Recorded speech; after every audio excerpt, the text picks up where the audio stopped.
Hey, welcome to season 5, episode 3, where we are going to talk about the number one question that you really need to ask yourself to be stepping into daily cash flow. And ideally, you are asking yourself this question every single morning. Now, before we get into this, how did this come about? Right, every time I record any of these podcast episodes, it's always because it has come from a member asking a question, typically on Voxer Coaching Day, but also just as part of my observation. A little bit of background if this is the first time that you're tuning in. I am all in on human design. And so, what that really means is that as a manifesting generator with a sacral authority, I really respond to everything external. So I love data, and I actually find it a way easier process when it comes to business decisions if I simply am looking at data. And so a lot of the times, like I said, I will just start to notice patterns, particularly in my members. It seems to happen every month. There seems to be kind of an overarching discussion point. And we've just kicked off 2026, and the questions that keep coming up are: I didn't hit my income goals last year. What can I do to increase my income this year? How can I step into daily cash flow? Because the reality is, daily cash flow only happens if you've been intentional with putting certain systems in place and having a fairly solid product and offer suite. So now we've got that kind of base covered. It's not that this particular podcast episode is really about one specific question, more just the ongoing conversations that I have had since we started back up with Voxer coaching in the last few weeks. So, the daily cash flow question that you want to be asking yourself every single morning is actually a 3-part question. And it really is a gut check to kind of remind yourself what you need to be focusing on. Because I do find that a lot of the time we set really good intentions, we have goals, we've got the tasks that we need to do that, but then we'll see somebody doing something. Right, someone over here has started a school community. Someone over here is going all in on Substack. Someone over here is touting that you need to be running Facebook ads. And all of those can be true and also not true, depending on what it is that you're actually looking to achieve and where your audience is, and understanding messaging and angles, and also ultimately what feels aligned for you, what feels easy and fun.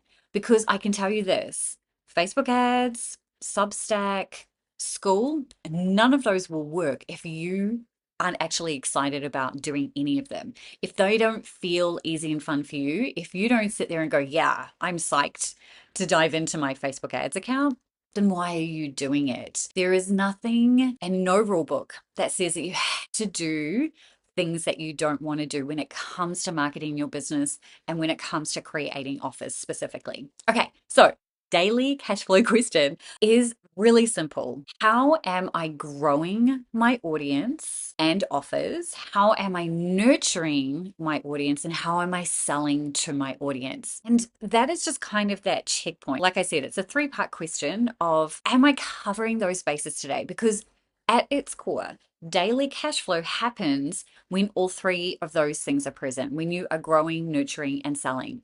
So when it comes to growing your audience, this is where you could choose to run Facebook lead generation ads, of course, but it comes down to budget.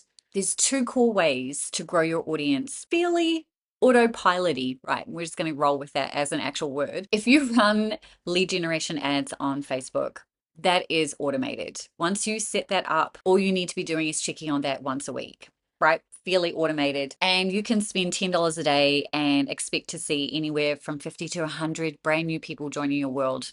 And you don't really have to do anything other than make sure you've got all the pieces set up on the back end. The other part is, if you're just like, I don't have a budget for that, totally fine. You can do a hybrid. So let's say you're just like, you know what? I have $50 a month that I could spend towards running lead generation ads.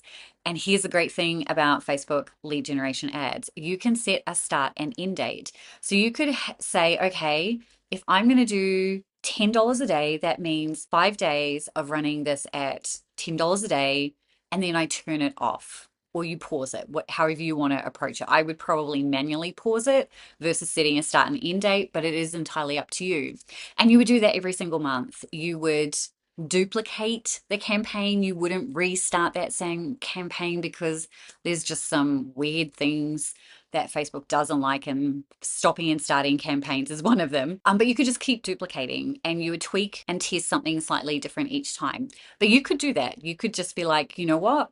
$10 a day, 5 days, my $50 is spent.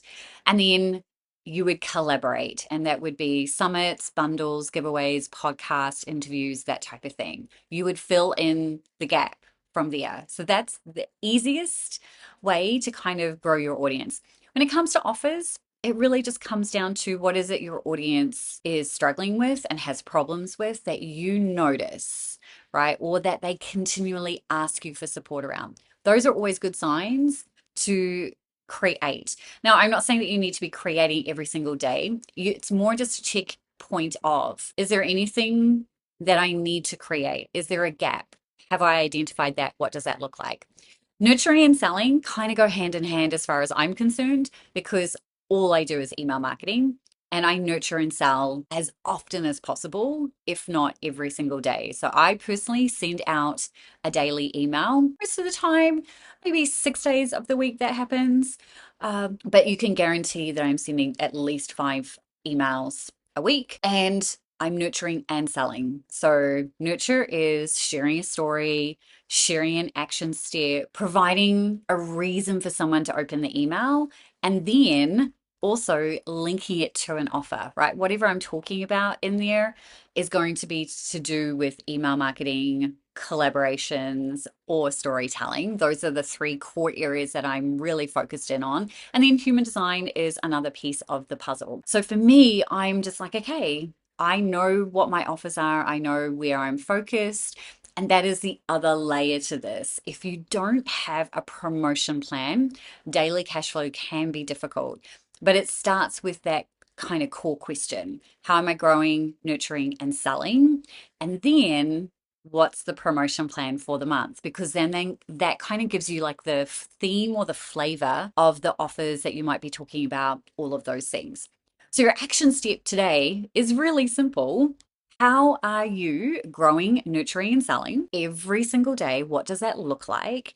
And then what's a promotion plan that you're focused on? You can create your promotion plans for each month, whatever that looks like for you. But if you don't have any of those pieces in place, and a reminder that none of this has to be set in stone, but just a general idea is helpful, then it's really difficult to make daily sales. Now, I would be remiss if I didn't mention the fact that inside the 1K Lab, we talk about promotion plans. We talk about nurturing and selling. We talk about growing every single day. So if you need help and support around that, I'd love for you to go and check out the 1K Lab. You can do that by going to hustleandgroove.com/the 1K Lab, and the one is the number one. More details in the show notes below as well.